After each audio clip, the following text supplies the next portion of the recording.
Shen Qingqiu meraung dalam hati, berbalik. Berputar, aku mau lihat, cepat, biarkan aku melihat seperti apa penampilan wanita tercantik di buku itu. Tahun-tahun ini, dia berhati-hati dalam mempertahankan kepribadiannya yang bermartabat dan tidak bisa berkata, "Hai, keponakan perempuan, aku mendengar kamu sangat cantik, jadi aku ingin melihat wajahmu.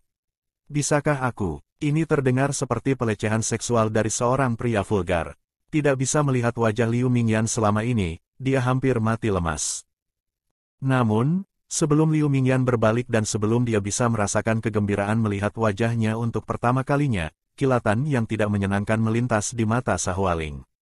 5 jarinya membentuk cakar, tangannya mengarah ke wajah Liu Mingyan.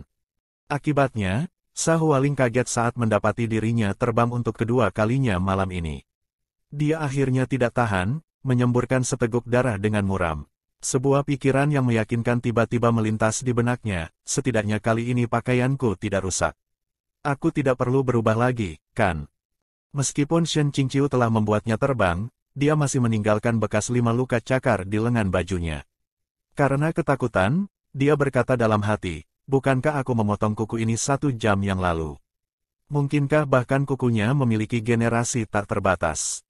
Setelah memukul Sahualing, dia segera menoleh untuk melihat Liu Mingyan, tetapi kakinya meluncur keluar begitu dia melihatnya.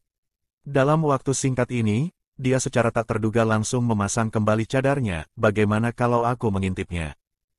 Yang Yixuan menemukan pedangnya mencuat dari lapisan batu dan mulai memotong rantai di pintu kandang secepat kilat. Para kultivator yang dibebaskan berkumpul dalam kerumunan. Shen Qingqiu melihat, dari sudut matanya, siluet biru San Mayou, dan berkata dengan sangat waspada, berhenti, berhenti. Jangan lakukan sesuatu yang impulsif. Yang Yixuan, khawatir dengan teriakannya, berbalik untuk melihat, apakah ada masalah, tetua. Sebelum dia selesai berbicara, dia melihat kandang mana yang baru saja dia buka. Dari dalam, 3 biarawati Daois yang cantik, terlihat seperti telah dilemparkan dari cetakan yang sama, bergegas keluar dari Gua Ciyun seperti 3 angin puyuh. Sobat, melalui dan secara acak melepaskan semua orang seperti ini, kamu telah melepaskan beberapa orang yang benar-benar tidak boleh pergi. 3 saudara perempuan yang bertanggung jawab untuk menyerap energi iblis Luo Binghe dalam jangka panjang telah dilepaskan. Kesalahan ini telah ditetapkan di atas batu. Bahkan, jika dia menyirami hatinya dengan air matanya, dia tidak bisa mengejar mereka dan memasukkannya kembali ke dalam sangkar. Tidak ada jalan lain. Dia hanya bisa ikut melepaskan orang. Saat dia mulai membebaskan orang, dia mendesah putus asa. Kita sudah mati. Dia berhasil merusak pertemuan pertama antara protagonis pria dan 3 anggota alur cerita harem. Sebuah kecelakaan aneh berhasil mengganggu jalan cerita, bermain-main dan berkultivasi. Dia hanya bisa melekatkan dirinya pada harapan bahwa si petugas pekerja keras, Sahualing, dapat melawan mereka dengan kemauan yang sangat besar dan menangkap mereka kembali untuk diberikan kepada Luo Binghe lain kali. Benar-benar kejahatan, sungguh kejahatan. Shen Qingqiu masih berkubang dalam penyesalan ketika, menundukkan kepalanya, jantungnya berdebar-debar, dia tiba-tiba mendapati dirinya melihat wajah yang dikenalnya. Tidak bagus, tidak bagus. Ini pasti tahun yang tidak menguntungkan, bertemu musuh di jalan sempit. Ciu Haitang meringkuk di dalam sangkar, menatapnya dengan ekspresi bingung.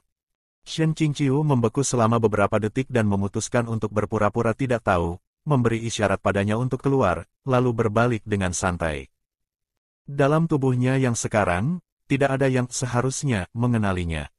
Selain itu, 5 tahun yang lalu pasang mata yang tak terhitung jumlahnya telah menyaksikan pemandangan penghancuran diri Shen Qingqiu.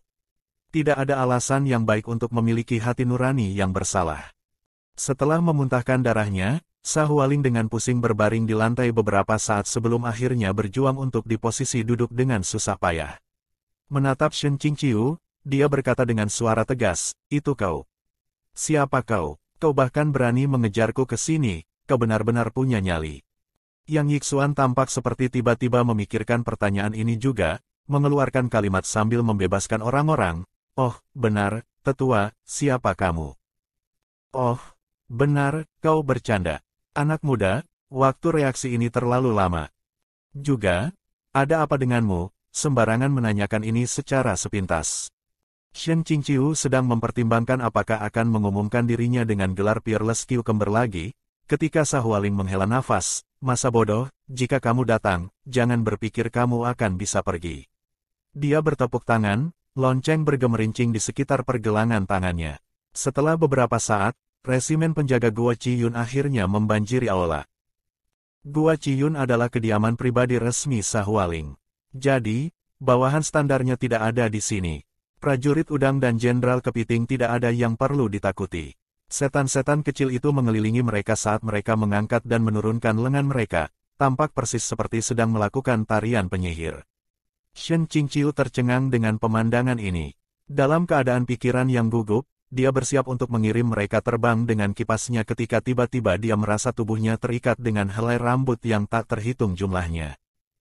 Kabel pengikat abadi. Meskipun pasukan campuran itu tidak memiliki banyak kekuatan tempur, mereka jelas terlatih dengan baik. Memegang seutas kabel pengikat abadi setipis rambut, mereka mengelilinginya tanpa henti, memutarnya menjadi bola tali raksasa, dibungkus penuh dengan kabel pengikat abadi. Sahualing tidak berhasil bersorak dalam kemenangan sebelum Shen Qingqiu tertawa, lalu dengan kasar menginjak lantai. Udara dipenuhi dengan suara dawai yang putus. Mereka meledak. Kabel pengikat abadi memang telah diisi hingga meledak oleh energi spiritual orang ini. Hampir semua orang di tempat kejadian sangat ketakutan sehingga mereka benar-benar melupakan tugas yang ada. Ini benar-benar pertama kalinya mereka melihat seseorang yang dapat menggunakan energi spiritual untuk meledakkan kabel pengikat abadi. Sungguh metode yang sederhana dan brutal untuk membebaskan diri sendiri. Shen Qingqiu berteriak, lari dulu.